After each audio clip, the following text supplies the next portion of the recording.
রহমত। 1 নম্বরে কোরআন রহমত। আর যদি 2 ঘন্টাও বলি এই রহমত ফুরাবে না।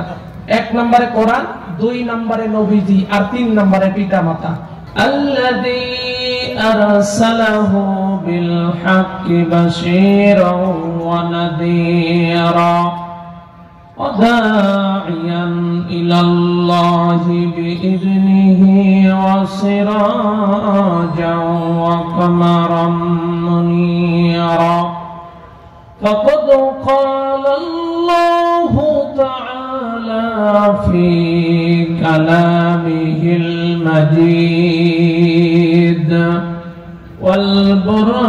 والبرهان التوحيد সকলে জবান খুলে পড়ি আউযু বিল্লাহি মিনাশ শাইতানির রাজীম বিসমিল্লাহির রাহমানির রাহিম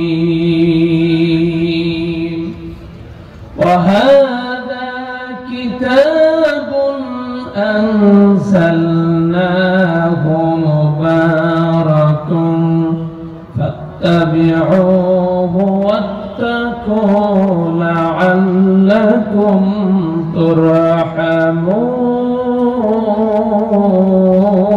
ترحمون آمنت بالله قال النبي صلى الله عليه وسلم قلب شاكر رأس ساجد لسان ذاكر حرم الله عليه النار رواه البخاري أو كما قال النبي عليه الصلاة والسلام মুসলিম মোরা ঘুমিয়েছি আজ বিবেকে ঝুলছে তালা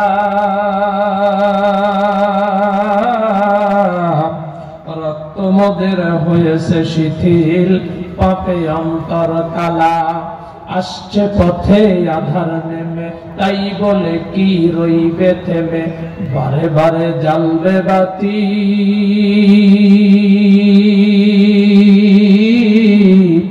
হয়তো বাতি জ্বলবে না তাই বলে তো ভীরুর মতন বসে থাকা চলবে না কইরে খালিদ কইরে ওমর এসেছে নতুন বদর কোথায় রে দিগ্বিজয়ী তরুণ মুজাহিদ এখনো কি গাইতে হবে ঘুম ভাঙানো গীত আমি মুসলিম আমি চির সংগ্রামী আমি চির রণবীর আল্লাহকে ছাড়া কাউকেই মানি না লিল্লাহে তাকবীর জবান খুলে একবার বলেন আল্লাহু আকবার আলহামদুলিল্লাহ বলেন মাহফিলে এসে বেজান না খুশি যদি হন খুশি আওয়াজ দিতে হবে বেশি রাজি আছেন তো সবাই ইনশাআল্লাহ একবার আল্লাহর দরবারে কালিমাতুশ শুকর আদায় করছি যেই মহান রব্বুল আলামিন হাজারো মানুষের ভিতর থেকে বাছাই করে জান্নাতি অধিবেশনে এসে বসবার মতন তৌফিক দান করেছেন প্রাণ খুলে ভক্তি ভরে মুক্তির আশায় তারই শিখানো উক্তি অনুযায়ী আল্লাহর সাথে চুক্তি করে বলি একবার আলহামদুলিল্লাহ শব্দগুলোই যদি জবান খুলেন এই সাউন্ড এখানেই থাকবে না ওই মেলা পর্যন্ত যাবে ইনশাআল্লাহ আরেকবার বলি আলহামদুলিল্লাহ সবাই নবীর প্রতি একবার দরদ সহকারে দরুদ করি যিনি হচ্ছেন নবী মুকাররম হুজুর আকরাম জনাবে মুহাম্মদুর রাসূলুল্লাহ সাল্লাল্লাহু আলাইহি ওয়াসাল্লাম যেই নবীকে কোন ইহুদি গালি দেয় না কোন বৌদ্ধ গালি দেয় না কোন খ্রিস্টান গালি দেয় না গালি দিয়েছেন আমার মতো আপনার মতো টুপিওয়ালা দাড়িওয়ালা নামধারী মুনাফিক মার্কা মুসলমান কথা বলেন না কেন দেয় নাই ভাই অথচ আল্লাহ রাসূল সাল্লাল্লাহু আলাইহি ওয়াসাল্লাম বলেছেন লা ইউমিনু আহাদুকুম হাত্তা আকুনা হাব্বা ইলাইহি মিন ওয়ালিদিহি ওয়া ওয়ালাদিহি ওয়ান নাসি আজমাইন এক কথায় সব কিছুর চাইতে নবীজিকে যে ভালোবাসতে পারল না সে কোনোদিন ঈমানদার হতে পারে নাই ডাইনে আলেম বামে আলেম সামনে আলেম পিছনে আলেম শুনে নেবেন যদি এটাই হয় ও মুসলমান এই মাহফিল থেকে সিদ্ধান্ত নেন নবীকে ভালো না বাসলে যদি ঈমানদার না হওয়া যায় আজ থেকে সিদ্ধান্ত নেন আমরা ঈমানের জোরে বলিয়ান হয়ে নবীকে ভালোবেসে ঈমানদার হয়ে বলতে চাই, বিগত সময়ে কটূক্তি করেছে যারা, আজকে বাংলার জমিনে পালিয়েছে তারা, আর সামনে যদি আর একবার নবীকে কেউ নিয়ে কটূক্তি করে আমরা বসে থাকবো না। আওয়াজ দিয়ে বলেন ঠিক কিনা? নবীকে ভালোবাসার দরকার আছে না নাই? সেই নবীর প্রতি সকলেই একবার দরদ সহকারে দরুদ করে বলি সাল্লাল্লাহু আলাইহি ওয়াসাল্লাম। বন্ধুগণ, ঐশী গ্রন্থ আল কোরআনুল কারীম সূরা আনআম তেলাওয়াত করেছি 155 নম্বর আয়াত। আজকে আপনাদের সম্মুখে আমি তিনটা রহমত নিয়ে আলোচনা করব। কয়টা রহমত? তিনটা রহমত। এই তিনটা রহমত নিয়ে আপনাদের সামনে আমি এসেছি। এক নাম্বার রহমত, আল্লাহ পাক নিজেই বলছেন, আল্লাহর কোরআনটা নিজেই রহমত। সুবহানাল্লাহ বলবেন না? আল্লাহর কাছে বলি, আল্লাহ তাই যদি হয় দলিল দাও। মুখে বললে চলবে না, কোরআনুল কারীমের দিয়ে দলিল দাও। আল্লাহ রাব্বুল আলামিন বলেন সূরা আনআম 155 নম্বর আয়াত, আল্লাহ পাক বলেন ওয়াহাদা কিতাবুন আনজালনাহু মুবারাকুন ফাত্তাবিউহু ওয়াত্তাকু লাআল্লাকুম তুরহামুন। আল্লাহু আকবার বলেন। আল্লাহ পাক রব্বুল আলামিন বলেন, আর এটি কিতাব যা আমি নাজিল করেছি রহমতময় বরকতময় করে। সুবহানাল্লাহ বলবেন না? আরেকটু বললে ভালো করে বুঝবেন। দুনিয়ার বুকে এমন একটি কিতাব, যেই কিতাবটি 1 সেকেন্ডের জন্য সারা বিশ্বে তেলাওয়াত করা বন্ধ থাকে না। শুধু তাই নয় প্রিয় ভাইরা আমার, বাংলাদেশের ভিতরে মনে করেন 12,000-এর ঊর্ধ্বে লেখা বই আছে। এই বইগুলির ভিতরে অঙ্ক বই আছে, ইংরেজি বই আছে, বাংলা বই আছে, ফিজিক্স আছে, কেমিস্ট্রি আছে, বায়োলজি আছে। কোন লেখক একটা বারের জন্য বলতে পারে নাই যে আপনারা যদি এ থেকে জেড পর্যন্ত পড়েন একটা সওয়াব আপনার আমলনামায় দেওয়া হবে। কোন লেখক বলতে পারছে নাকি প্রিয় ভাইরা আমার? শনিও থেকে ও পর্যন্ত পড়বেন, ও থেকে চন্দ্র বিন্দু পর্যন্ত পড়বেন, একটা লেখকও বলতে পারে না একটা সওয়াব হবে। কিন্তু আমার যে আল্লাহ এই কোরআনুল কারীমটা নাযিল করে দিলেন, আল্লাহ বললেন বান্দারে যদি তোমরা একটা হরফ উচ্চারণ করো একটা নেকি হবে। একটা নেকির থেকে 700 পর্যন্ত নয়, কত যে নেকি হবে আমি আল্লাহই ভালো জানি। তোমরা যদি তেলাওয়াত করো তার চাইতেও বেশি সওয়াব আমি আমলনামায় দিয়ে দেব। সুবহানাল্লাহ বলবেন না? যত সমস্যা এই কোরআন নিয়ে কথা বলেন, বাংলার বিরুদ্ধে কেউ কথা বলে না, ইংরেজির বিরুদ্ধে কেউ কথা বলে না, অঙ্কের বিরুদ্ধে কেউ কথা বলে না, শুধু কথা বলে এই কোরআনের বিরুদ্ধে। কথা বলেন, সবাই কোরআনের বিরুদ্ধে। যত নাস্তিক বাংলাদেশে দেখলাম, বহির্বিশ্বে দেখলাম, যত সমস্যা আল্লাহর কোরআনকে নিয়ে। কারণ কি? কোরআনের ভিতরে সবকিছু আছে, পারিবারিক জীবন থেকে নিয়ে আন্তর্জাতিক পরিমণ্ডল কিভাবে চালাবেন সব এই কোরআনে আছে। যদি কোরআন মানুষ বুঝে যায় তাহলে তাদের সমস্যা আছে। এই জন্যই কোরআনকে নষ্ট করতে চায় আর অপমান করতে চায়। আওয়াজ দিয়ে বলেন ঠিক কিনা ভাইরা আমার? আরেকটু এক্সাম্পল দিলে বুঝবেন প্রিয় ভাইরা আমার। সমস্ত বইয়ের লেখকেরা, যুবক ভাইরা অনেকেই উপন্যাস পড়েন, অনেকেই আবার গল্পের বই পড়েন। দেখা যায় ওই গল্পের বইয়ের শেষে, উপন্যাসের শেষে সুন্দর করে লিখে দেয় পাঠক ভাইয়েরা বোনেরা, এই বইটি পড়ার পরে যদি কোনো রকমের কোনো ভুল পান, ত্রুটি পান, সমস্যা পান তাহলে সঙ্গে সঙ্গে আমাদেরকে জানায় দেবেন, এই নম্বরে ফোন করে জানায় দেবেন। এবার আল্লাহকে বলি, আল্লাহ এই যে কোরআনুল কারীমটা দিলেন, এই কোরআনুল কারীমটা যে পড়ব এর ভিতরে কোনো ভুল আছে নাকি? ভুলও তো থাকতে পারে। আল্লাহ পাক রব্বুল আলামিন জানায় দেয়, বলে দেয় ও রাজশাহীবাসীরা শুনে রাখো, আমার কোরআনুল কারীমের ভিতরে ভুল তো দূরে থাক, সন্দেহের অবকাশ মাত্র নাই। আল্লাহর কাছে বলি, আল্লাহ কোথায় সেই দলিল? আল্লাহ পাক বলেন, বান্দা হতাশ হয় না, নিরাশ হয় না, সামনের পৃষ্ঠাটা খোলো রে বান্দা, সূরা আল বাকারা চলে যাও, দেখো আমি আল্লাহ তাআলা দলিল দিয়েছি। আল্লাহকে বলি, আল্লাহ সেই দলিলটা দাও। আল্লাহ রাব্বুল আলামিন বলেন, যালিকাল কিতাবু লা রাইবা ফীহি হুদাল লিল মুত্তাকিন।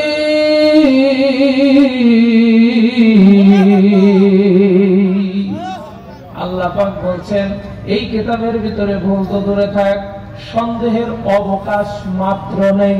সুবহানাল্লাহ বলবেন না? তাহলে যেই আল্লাহ কোরআন দিল, যেই কোরআনের ভিতরে ভুল মাত্র নাই, যেই কোরআনটা পড়লে আল্লাহ সওয়াব দেয়, সেই কোরআনটা পড়া আমাদের দরকার আছে না নাই? তাহলে কোরআনটা যে রহমত, বুঝতে আর কি বাকি আছে? এবার আল্লাহকে বলি, আল্লাহ আরো কোন দলিল আছে নাকি? আল্লাহ পাক রব্বুল আলামিন বলেন, কোরআনটা যে রহমত, সূরা আরাফ 96 নম্বর আয়াত, তোমরা শুনে রাখো বান্দা, জেনে নাও।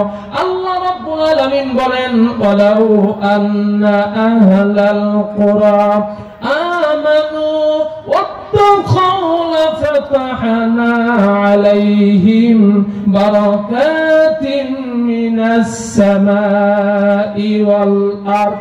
একবার জোরে বলেন আল্লাহু আকবার। আল্লাহু আকবার বললে গুনাহ হবে নাকি? সেই দিন কি আর আছে আল্লাহু আকবার বললে ধরে নিয়ে যাবে? এই দিন আর আছে নাকি ভাই? তাহলে আল্লাহু আকবার বলেন, গলা ছেড়ে দিয়ে বলেন আল্লাহু আকবার। আল্লাহ পাক বলেন, এই কোরআনটা যে মানবে, কোরআনটা যে রহমত, কোরআন যে শুনবে, কোরআন যে বুঝবে, কোরআনটা মেনে নেবে, পার্থিব জীবনে মানবে এবং বাস্তবায়ন করবে, আল্লাহ পাক রব্বুল আলামিন বলেন, তার জন্য আমার 7 স্তবক আসমানের দরজা হবে খোলা, রহমতের দরজা হবে খোলা, জান্নাতের দরজা হবে খোলা, জান্নাতে দিয়ে দেব। ওই বান্দার টেনশন থাকবে না। কিন্তু এই কোরআনটা যদি না মানে, না জানে, না শুনে, না পড়ে, পার্থিব জীবনে বাস্তবায়ন না করে, আল্লাহ রব্বুল আলামিন বলেন, ওই বান্দার বান্দির জন্য সমস্ত দরজায় থাকবে তালা, কিয়ামতের ময়দানে ফেরেশতা দিবে ঠেলা, যাবে জাহান্নামে, ফিরে যাবে বড় জ্বালা। আল্লাহ পাক এই জন্য বলেন, ও আমার দুনিয়ার বান্দারা, কোরআন যদি কেউ শুনতে যাও, বুঝতে যাও, তাহলে 2টা আদব নিয়ে যদি কোরআনুল কারীম শোনো, অবশ্যই তোমরা রহমত প্রাপ্ত হয়ে যাবা। আর কোরআন শুনতে এসে যদি মেলার ভিতরে বাদাম খাও আর যদি ঘুরে বেড়াও, এই 2টা রহমত থেকে তোমরা বঞ্চিত হয়ে যাবা। একবার যারা বসেছেন ভাগ্যবান হয়ে চিৎকার মেরে বলেন না সুবহানাল্লাহ। আল কোরআনের সৈনিক আমি, নেই তো কোনো ভয়, এক আল্লাহর গোলাম আমি, এই তো পরিচয় আমার, এই তো পরিচয়। গোলাম বলে মাথা নোয়াও নামাজের মাঝে, সে আল্লাহর সাথে বেঈমানি করো সকাল সাথে। এক আল্লাহকে না মানিলে, ও এক আল্লাহকে না মানিলে হবে তোমার ক্ষয়। এক আল্লাহর গোলাম আমি, এই তো পরিচয় আমার, এই তো পরিচয়। লিল্লাহে তাকবীর। এবার বলেন তো প্রিয় ভাইরা আমার, চিনির বস্তাতে লবণ লিখে পিঁপড়াকে কি দমন করা যায়? আওয়াজ দেন, বুঝলে আওয়াজ দিবেন, না বুঝলে না করবেন। বলেন তো দেখি, চিনির বস্তাতে লবণ লিখে পিঁপড়াকে কি দমন করা যায়?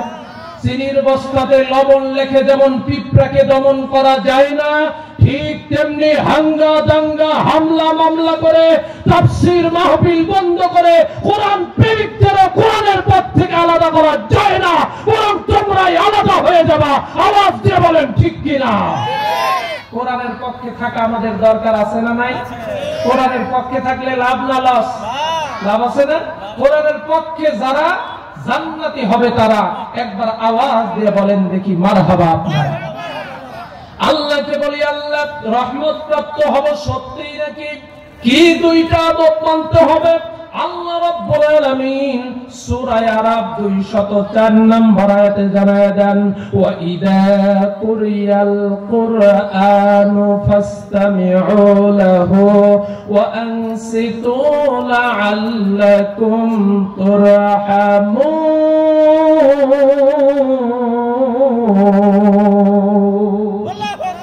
আল্লাহ পাক জানায় দেন দুইটা আদব।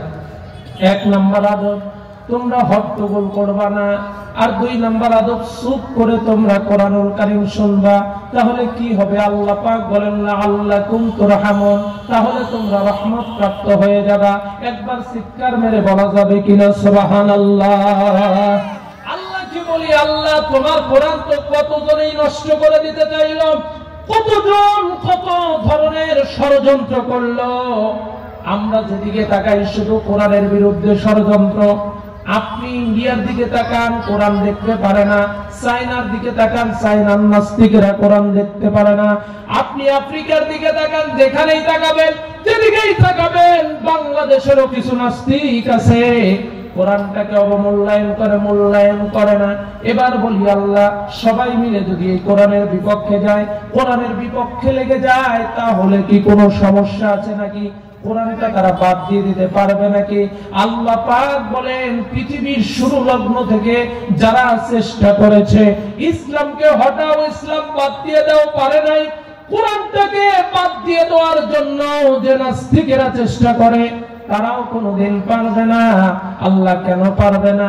আল্লাহ পাক বলেন, এই কোরআন দুনিয়ার কোনো মানুষের কাছে হেফাজতের দায়িত্ব দেই নাই, আমি আল্লাহ নিজে হেফাজত করি বলে এই কোরআনটাকে কোনো দুনিয়ার আজা বাবা, দুনিয়ার কোনো খাজা বাবা, দুনিয়ার কোনো দয়াল বাবা, দুনিয়ার কোনো ভণ্ড বাবা, দুনিয়ার কোনো ন্যাংটা বাবা, দুনিয়ার কোনো গাঞ্জা বাবা, দুনিয়ার কোনো অলি গলি বাবা, বাবারে বাবা, ওরে বাবা, কোন বাবা এই কোরআনটাকে লন্ড ভণ্ড করতে পারে নাই।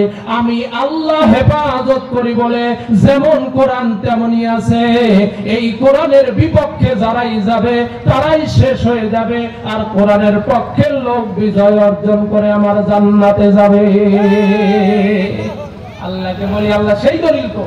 আল্লাহ পাক বলেন, বান্দারে, সূরার নাম হিজর 9 নম্বর আয়াত, একটা বারের জন্য তাকায় দেখো। আল্লাহ পাক বলেন, ইন্না নাহনু নাযালনা যিকরা ওয়া ইন্না লাহু লাহাফিজুন।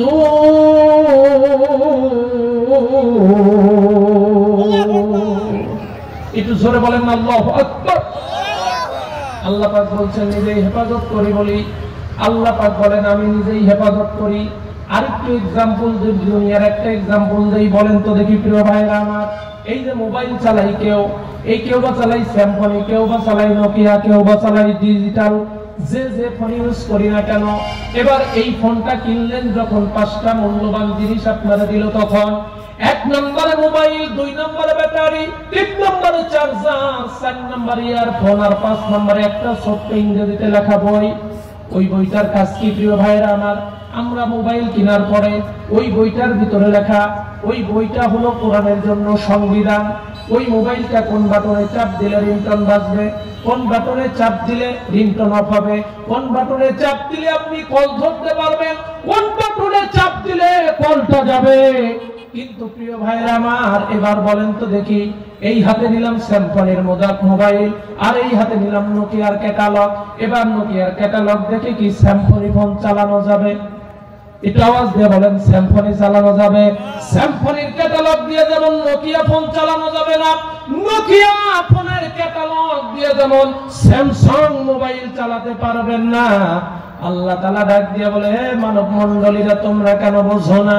আমি সৃষ্টি করেছি জমিন আর আসমান, তারপরে সংবিধান আকারে দিয়েছি আমার কোরআন, কোরআন দিয়েছি তোমাদের উপরে।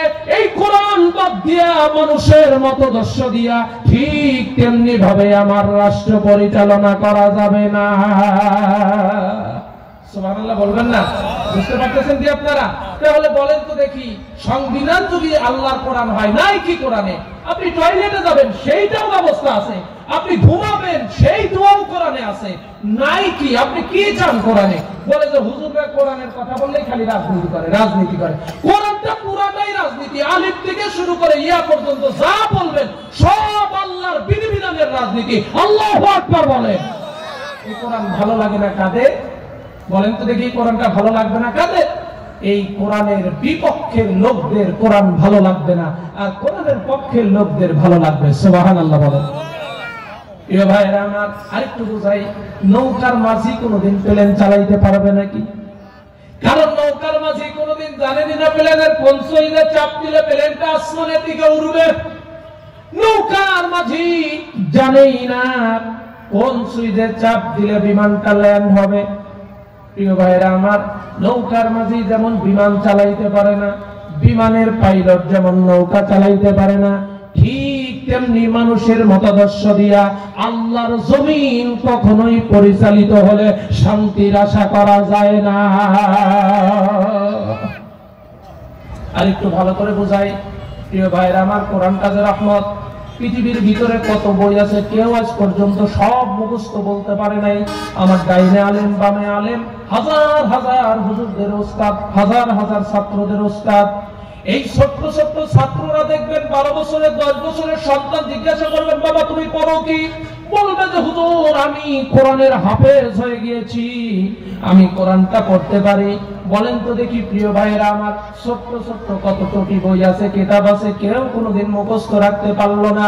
অথচ দেখবেন রমজানুল মুবারক আসলে এক একটা মসজিদে শত শত কোরআনের হাফেজ গিয়ে সবাই মিলেমিশে পরীক্ষা দিচ্ছে, তাদের কোনো টেনশন নাই, চিন্তা নাই। তার মানে বোঝা গেল আল্লাহর রহমত তাদের সিনার ভিতরে আল্লাহ গেঁথে দিয়েছে। তাহলে এক নম্বরে বোঝা গেল কোরআনুল কারীম আল্লাহর দুনিয়ায় শ্রেষ্ঠ রহমত। একবার চিৎকার মেরে বলেন না সুবহানাল্লাহ।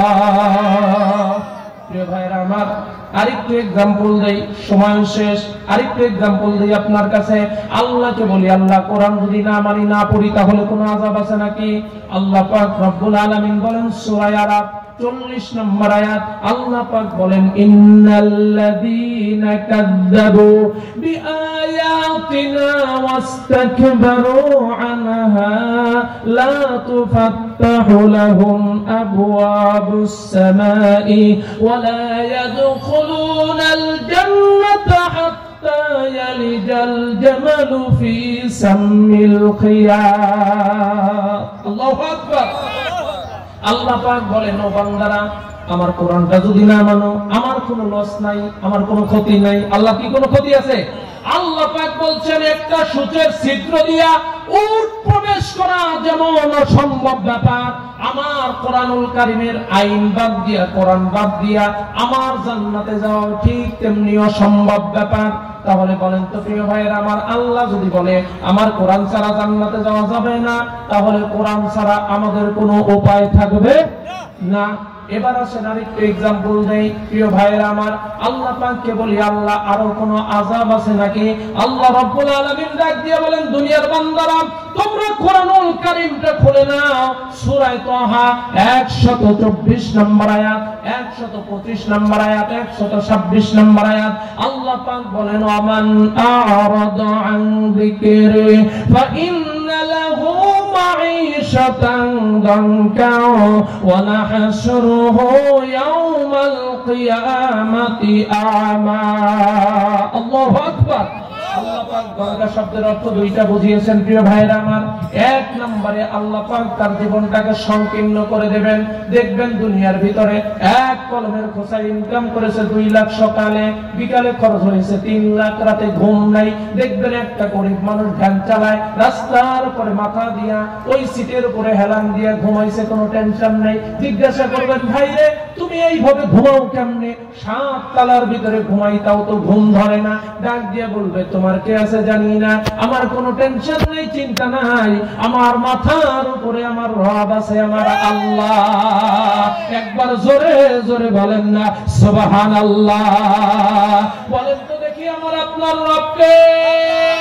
আরেকটু জোরে বলেন না আমার আপনার রবকে। আল্লাহ আমার জীবন মরণ তোমারই হাতে, হায় হায় মাওলা আমার জীবন মরণ তোমারই হাতে। ইচ্ছা করলে মারতে পারো, ইচ্ছা করলে মারতে পারো, পারো বাঁচাইতে। আল্লাহ আমার জীবন মরণ তোমারই হাতে, হায় হায় মাওলা আমার জীবন মরণ তোমারই হাতে। ও তোমার হাতে হায়াত আমার, ও মওলা তোমার হাতে মওত আমার। মরণের চাবিকাঠি, মরণের চাবিকাঠি তোমার হাতেতে। আল্লাহ আমার জীবন মরণ তোমারই হাতে, হায় হায় মাওলা আমার জীবন মরণ তোমারই হাতে। কেউ জবান বন্ধ রাখবেন না, লিল্লাহি তাকবীর। এই তো শেষ, আর 1 মিনিটের ভিতরে শেষ করছি। দঙ্কা শব্দের অর্থ হলো দুইটা বোঝানো হয়েছে, একটা পার্থিব জীবনের জীবনটাকে সংকীর্ণ করে দেওয়া হবে, আর কাল কিয়ামতের ময়দানে কোরআন যারা মানবে না, পড়বে না, বুঝবে না, তাদেরকে চক্ষুটা অন্ধ করে দেওয়া হবে। আল্লাহর কাছে বলবে, আল্লাহ আমি তো দুনিয়ার বুকে সব দেখতে পাইতাম গো মাবুদ, আল্লাহ এখন তো কিছুই দেখতে পাই না, তোমার জান্নাত জাহান্নাম কিচ্ছু দেখতে পাই না। আল্লাহ ডাক দিয়ে বলবে, বান্দারে দুনিয়ার বুকে কি তোমাদের কাছে কোরআনের দাওয়াত নিয়ে কেউ যায় নাই? আমার পৃথিবীতে হাজার হাজার মাদ্রাসা ছিল, উস্তাদেরা বলেছে, ছাত্ররা পড়ে পড়ে সেইটাই তোমাদেরকে বলেছে। হাজার হাজার তাফসীর মাহফিল গুলো হয়েছে, সব তাফসীর মাহফিলে কোরআনের পক্ষে সেই কথাগুলি বলা হয়েছে, কিন্তু তোমরা মানো নাই, শোনো নাই, মনে করেছে এইটা মনে হয় ভাওতাবাদী কথা। আল্লাহ রাব্বুল আলামিন ওই মুহূর্তে ওই বান্দা আর বান্দিকে বলবে, আজকে আর তোমরা এই জান্নাতের কোন নাজ নিয়ামত দেখতে পারবা না। জান্নাতীদেরকে আল্লাহ ডাক দিয়ে বলবে, ও জান্নাতীরা, আমি যা দিতে চেয়েছিলাম তোমরা তা পেয়েছো নাকি? জান্নাতীরা বলবে, আল্লাহ যা দিতে চেয়েছিলাম তার চাইতে অনেক গুণে বেশি পেয়েছি। এত বছরে আমার আপনার দয়ার নবী, মায়ার নবী এসে ডাক দিয়ে বলবে, আল্লাহ আপনি যা দিতে চেয়েছিলেন তার চাইতে বেশি দিয়েছেন, কিন্তু আমার উম্মতেরা এই নাজ নিয়ামত পেয়ে ভুলেই গিয়েছে যে আল্লাহর জন্য দুনিয়ার বুকে লড়াই করেছে, সংগ্রাম করেছে, মার খেয়েছে, রক্ত ঝরিয়েছে, শীতের কনকনে শীতের ভিতরে আযান শুনে ফজরের নামাজ আদায় করেছে, সেই আল্লাহকে এখন পর্যন্ত দেখতে পারে নাই। আল্লাহ ডাক দিয়ে বলবে, হাবিব বলেন কি বলে? হ্যাঁ। আল্লাহ বলবে, ও হাবিব আপনার উম্মতদেরকে আমার দিকে তাকাইতে বলেন, ও আমার বান্দার বান্দিরা আমার দিকে তাকাও। আজকে নূরের ৭০,০০০ পর্দাকে আমি আল্লাহ উন্মুক্ত করে দিলাম। হে বান্দার বান্দি জান্নাতীরা আমার দিকে তাকাও। আল্লাহ ওই মুহূর্তে নূরের ৭০,০০০ পরের পর্দাগুলি সব যখন উন্মুক্ত করে দেবে, বান্দার বান্দি তাকায়া তাকায়া দেখবে, কত আনন্দ পাবে, কত হাজার বছর চলে যাবে, ওই আল্লাহকে দেখা তাও শেষ হবে না। একবার জোরে জোরে বলেন না সুবহানাল্লাহ। শুধু তাই না, আল্লাহ নবী ডাক দিয়ে বলবে, আল্লাহ আর একটা কাজ বাকি। বলবে কি? বলো দেখি। আল্লাহকে ডাক দিয়ে বলবে, আল্লাহ এই যে কোরআনুল কারীমের তেলাওয়াতটা আমার ডাইনের হুজুর যদি করে কত ভালোই না লাগে, বামের হুজুর করবে আর একটু সুন্দর লাগবে, আমি তেলাওয়াত করলে আরো সুন্দর, যদি কারি আসুদাইসি পড়ে মক্কার কাবা ঘরের ইমাম আরো মজা লাগে। কত কারি কত ভাবে তেলাওয়াত করে কোরআনুল কারীমটা, শুধু মজাই লাগে, মজাই লাগে। আরে বিশ্ব নবী যখন কোরআনুল কারীমের তেলাওয়াত করেছে কতই না মজা লেগেছে। আল্লাহকে ডাক দিয়ে বলবে, আল্লাহ ও আমার আল্লাহ, যেই কোরআনটা দুনিয়ার বুকে হাজারো মানুষের মুখে শুনেছি গো আল্লাহ, এই মুহূর্তে তোমার কাছে একটা বারের জন্য কোরআনুল কারীমের তেলাওয়াত শুনতে চাই। আল্লাহ তাআলা তার দরদি কণ্ঠ দিয়া ওই মুহূর্তে জান্নাতি ব্যক্তিদেরকে আল্লাহ কোরআনুল কারীমের তেলাওয়াত শোনাবে। জবান বন্ধ রাখবেন না, সকলেই একবার চিৎকার মেরে বলেন না সুবহানাল্লাহ। বলেন, এই কোরআনুল কারীমের তেলাওয়াত আল্লাহর কণ্ঠে শুনতে চাই কি চাই না? আর একটু জোরে বলেন, চাই কি চাই না? জবানকেও বন্ধ রাখবেন না, জোরে বলেন, আল্লাহর কণ্ঠে এই কোরআন শুনতে চাই কি চাই না? যদি চাই তাহলে আমাদের ফতোয়াবাজি বন্ধ করা লাগবে। কি করা লাগবে? ফতোয়াবাজি বন্ধ করা লাগবে। এখন অমুক হুজুরের চেহারা ভালো না, অমুক হুজুর ভালো না, অমুক এইভাবে বললো, এইটা ভালো না, সব বাদ দিয়ে দেন, সব আলেম ওলামা এক হয়ে, সমস্ত মুসলমান এক হয়ে আল্লাহর কোরআনের পক্ষে আসা লাগবে। আওয়াজ দিয়ে বলেন ঠিক কিনা ভাই? শেষ মুহূর্তে বলতে চাই, বলেন তো দেখি, এই ফতোয়াবাদী করে মদিনার ইসলামকে মদিনায় ফিরে যেতে দেব না বাংলার জমিনে কায়েম করে দেখাবো? ইসলাম দিয়ে পার্লামেন্ট কেমনে চলে, কোরআন দিয়ে সংসদ ভবন কেমনে চলে? আজকে বাংলার জমিনে জয়ের ধ্বনি উঠেছে, good bye socialism, good bye nationalism, welcome al Islam, no east no west, Islam is the best. আগামী দিনের সূর্যোদয় যেমন সত্য, আগামী শতাব্দীতে কোরআনের রাজ বাংলার জমিনে কায়েম হবে, ঠিক তেমনি সত্য। এই কোরআনের রাজ কায়েম করার জন্য আরেকবার যদি রক্ত দিতে হয়, জীবন দিতে হয়, কে কে রাজি আছেন? দুহাত উঁচু করে আল্লাহকে দেখায় দেন। লিল্লাহি তাকবীর। আল কোরআনের আলো। আলহামদুলিল্লাহ, আল্লাহ তাআলা আমাদেরকে সবাইকে কবুল করেন, বলেন আমিন। আমার কাজ ছিল 3টা রহমত। 1 নম্বরে কোরআন রহমত, আরো যদি 2 ঘন্টাও বলি এই রহমত ফুরাবে না। 1 নম্বরে কোরআন, 2 নম্বরে নবীজি, আর 3 নম্বরে পিতামাতা। পিতামাতার অনেকেই খেদমত করে না। প্রিয় ভাইরা আমার মতো হুজুরকে লক্ষ টাকা দিবেন, দোয়া কবুল হলে হতেও পারে নাও পারে, কিন্তু পিতামাতার জন্য কিছু কিনে নিয়ে যাবে, দেখবেন পিতামাতা দোয়া করবে, ওই দোয়াই কবুল হয়ে যাবে। আল্লাহ পাক আমাদেরকে এই 3টা রহমত থেকে যেন বঞ্চিত না করে, সকলে বলেন আমিন। আপনাদের কেউ আমি ছেলের মতো, কেউ আমি ভাইয়ের মতো, কেউ ছোট ভাইয়ের মতো, আবার ডান পাশে বাম পাশে আমার ওস্তাদ সমতুল্য অনেক হুজুরেরা আছেন। সবার কাছে দোয়া চাই। আপনারা তো বেজার হলেন না ভাই? আমার জন্য কি একটু দোয়া করা যাবে না? বেঁচে যদি থাকি দেখা হবে আবার, মরে গেলে দেখা হবে হাসরের মজার। বাড়ি আমার নাটোর, মাদ্রাসা মোর বাজার। পরিশেষে বক্তা শ্রোতা বাল বৃদ্ধ বনিতা তাওহীদি জনতা সকলের কাছে দোয়া চেয়ে দোয়া করে বিদায় নেই, সালাম জানাই হাজার হাজার। ওয়া মা তাওফীক ইল্লা বিল্লাহ। আসসালামু আলাইকুম ওয়া রাহমাতুল্লাহি ওয়া বারাকাতুহু।